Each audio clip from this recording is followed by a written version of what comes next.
Ça va être technique, mais vous allez comprendre pourquoi vous avez le teint jaune en hiver. Vous allez comprendre la bilirubine non conjuguée, conjuguée. Vous allez comprendre l'albumine. Ok. Commençons par la bilirubine. Qu'est-ce que c'est? En fait, la bilirubine, en gros déjà, il faut savoir que c'est jaune. La bilirubine, elle est jaune et elle vient de l'hémoglobine. C'est quoi l'hémoglobine? C'est ce qui nous permet de vivre, c'est ce qui nous permet de transporter de l'oxygène dans notre sang, okay, grâce aux globules rouges, pour donner à nos organes, à nos muscles, à notre cerveau, à tout ce qui a besoin d'oxygène, l'occasion d'exister. Mais une fois que cette hémoglobine, elle a été utilisée, une fois surtout que ces globules rouges deviennent vieux, typiquement après 120 jours, dans ce cas-là, ils vont être transformés, ces globules rouges. Ces globules rouges dans le système réticulo-endothélial, c'est-à-dire en gros dans la rate principalement et dans le foie, ces globules rouges vieux vont donner leur hémoglobine, enfin leur hémoglobine va devenir la bilirubine. Et on va être un peu plus précis, la bilirubine dont on parle là, elle est dite non conjuguée. Ça veut dire quoi non conjuguée? Ça veut dire qu'elle est lipophile, elle est hydrophobe. Ça veut dire quoi qu'elle est hydrophobe? Elle aime pas l'eau, elle aime le gras. Si elle aime pas l'eau, ça veut dire qu'elle ne va pas pouvoir partir dans nos reins qui eux excrètent l'eau. Donc en fait, la bilirubine non conjuguée ne peut pas être excrétée par les reins. Restez avec moi, vous allez comprendre. Elle ne peut pas être excrétée par les reins. Donc qu'est-ce qu'elle va faire? Elle va être liée à l'albumine.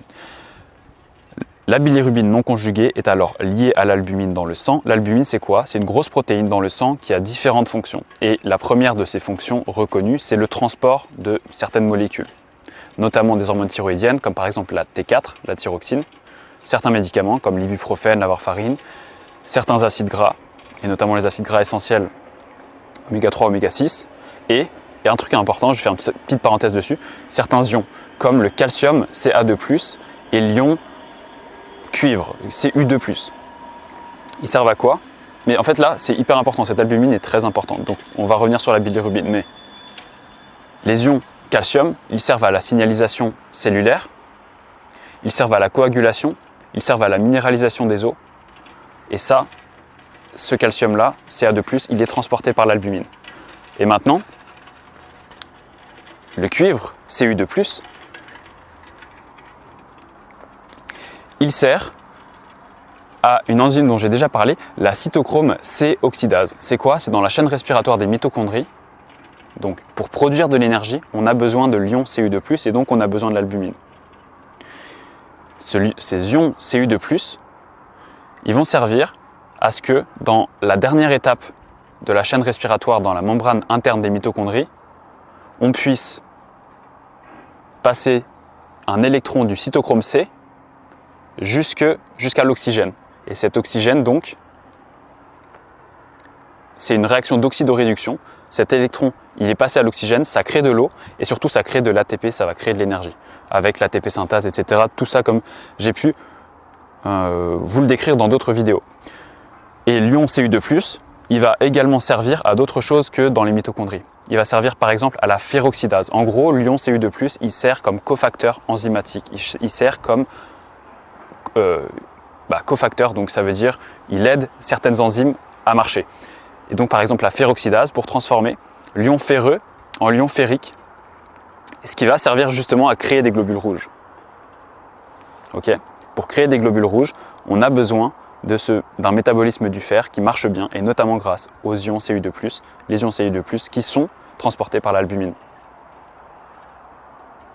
Il y a une troisième fonction de l'ion Cu2+, et c'est dans le système immunitaire. L'ion Cu2+ est important, un cofacteur enzymatique notamment de la superoxyde dismutase. C'est une super enzyme celle-là, c'est une enzyme en gros antioxydante. Et il sert également à la céruléoplasmine. Pareil pour le système immunitaire. Bref, donc ça c'est l'albumine, ok? Albumine qui sert à transporter tout ça, l'albumine qui sert à transporter la bilirubine non conjuguée, et l'albumine qui sert aussi d'ailleurs à maintenir une bonne pression osmotique. C'est quoi la pression osmotique? C'est par rapport à l'albumine, c'est simplement le fait que l'albumine, en étant dans les vaisseaux sanguins, elle attire l'eau, ce qui permet qu'on ait une bonne pression dans les vaisseaux et que l'eau n'aille pas dans les tissus environnants, les tissus interstitiels.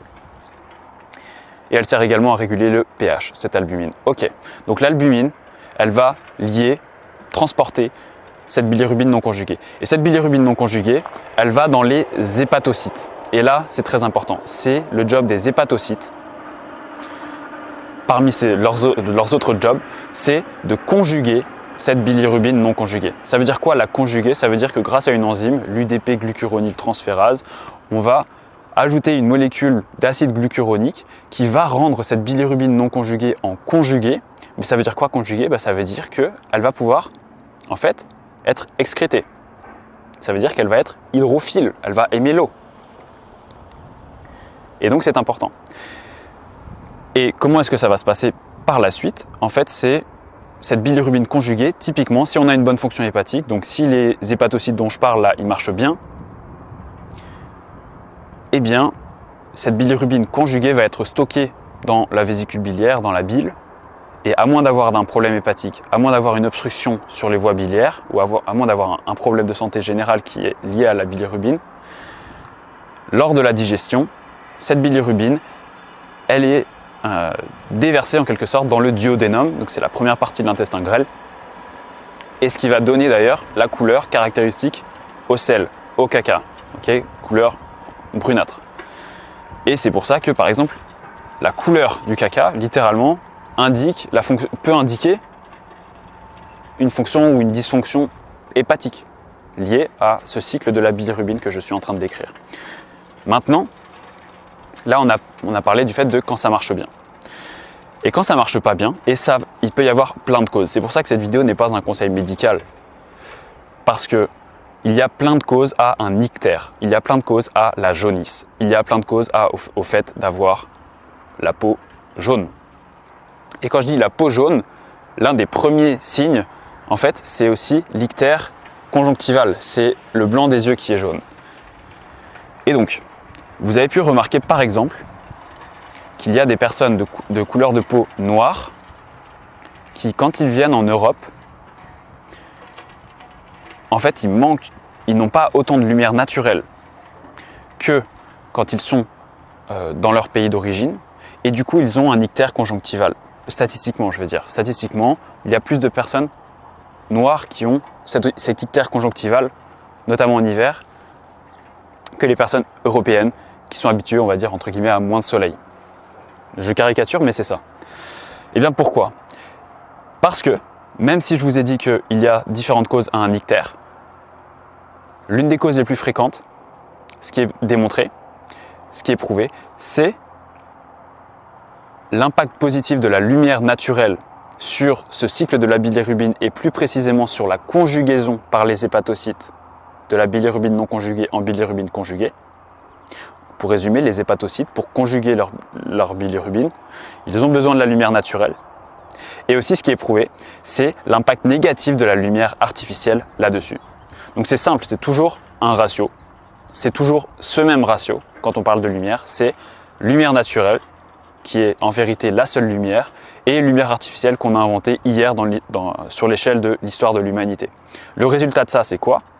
C'est pas assez. En fait, les hépatocytes ne marchent plus là-dessus, sur ce job précis, et donc ils ne peuvent plus conjuguer la bilirubine, ils n'ajoutent plus l'acide glucuronique, ok? Et donc on reste avec beaucoup de bilirubine non conjuguée. Et cette bilirubine non conjuguée, qu'est-ce qu'on en fait? Et bien en fait, elle va dans le sang. Et elle va dans le sang, et là elle ne va pas aller être excrétée par les reins, non, elle va dans le sang, et elle est jaune, ok, vous vous en souvenez, et elle a une affinité. Déjà, la première chose, c'est qu'elle est lipophile, elle est hydrophobe. Elle aime le gras, elle n'aime pas l'eau. Qu'est-ce que ça veut dire? Eh bien, ça veut dire qu'elle va aller préférentiellement dans deux endroits. Dans les endroits où il y a du gras. Okay. Donc, premier point, dans le tissu adipeux. Donc, c'est pour ça qu'en fait, la peau devient jaune, parce que le tissu adipeux, c'est quoi? C'est le gras sous-cutané. Enfin, le tissu adipeux, il y a différents endroits, mais il y a par exemple l'hypoderme. L'hypoderme, cette troisième couche, donc on a épiderme, derme et hypoderme. En gros, épiderme, pour résumer, vraiment, c'est les kératinocytes, les mélanocytes, c'est vraiment la première couche de la peau, la fonction de barrière presque. Ensuite, on a le derme avec les nerfs, avec les vaisseaux sanguins, avec le système immunitaire. Et ensuite, on a l'hypoderme. Et l'hypoderme, c'est des cellules adipeuses, c'est des adipocytes, c'est du gras. eh bien la bilirubine non conjuguée, elle aime bien cet endroit-là. Et ça va donner le teint caractéristique jaune lié à l'hiver. Lié à l'hiver, mais à un hiver passé trop à l'intérieur et passé pas assez à l'extérieur et trop à la lumière artificielle. Donc premier point. Ça, c'est pour le teint jaune de la peau. Maintenant, deuxième point, et notamment chez les bébés, chez les nouveau-nés, il y a un risque lors de la jaunisse pour les nouveau-nés, l'ictère chez le nouveau-né, c'est qu'en fait cette bilirubine non conjuguée, elle aille dans le cerveau parce que vu qu'elle est lipophile, elle peut traverser ce qui s'appelle la barrière hémato-encéphalique. En fait, cette barrière entre le sang et le cerveau, elle laisse passer que les molécules qui sont lipophiles, que les molécules qui aiment le gras. Or, la bilirubine non conjuguée, elle en fait partie et c'est un risque. Et c'est pour ça que chez les nouveau-nés, le traitement de ça, c'est la photothérapie. Je vais laisser passer la personne. Bonjour. Le traitement de l'ictère néonatal, il y a différents traitements quand même, mais parmi les axes de traitement, c'est la photothérapie, la lumière. Donc, n'oublions pas l'importance de la chimie de surface sur notre chimie interne. N'oublions pas l'importance, pas que pour avoir un bon teint, mais simplement pour être en bonne santé, parce que je ne sais pas si, par exemple, vous allez dans un hôpital, vous voyez les patients en mauvaise santé, ils sont jaunes. Et il y avait des médecins au XXe siècle qui disaient « les patients ne guériront pas tant qu'ils seront dans des chambres éclairées par cette lumière artificielle et sans lumière naturelle ». Et ça fait depuis longtemps, depuis même des millénaires, que les médecins, et notamment Hippocrate, et Pline l'Ancien par exemple également, disent que le soleil est le meilleur des remèdes. Alors oui, les ultraviolets sont cancérigènes, vous allez me dire.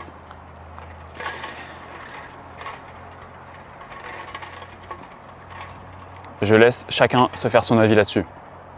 Dans tous les cas, vous avez compris pourquoi. En hiver, vous avez ce teint jaunâtre, c'est un signe. C'est un signe comme quoi vous n'avez pas assez de lumière naturelle, vous avez trop de lumière artificielle sur votre peau, dans votre vie.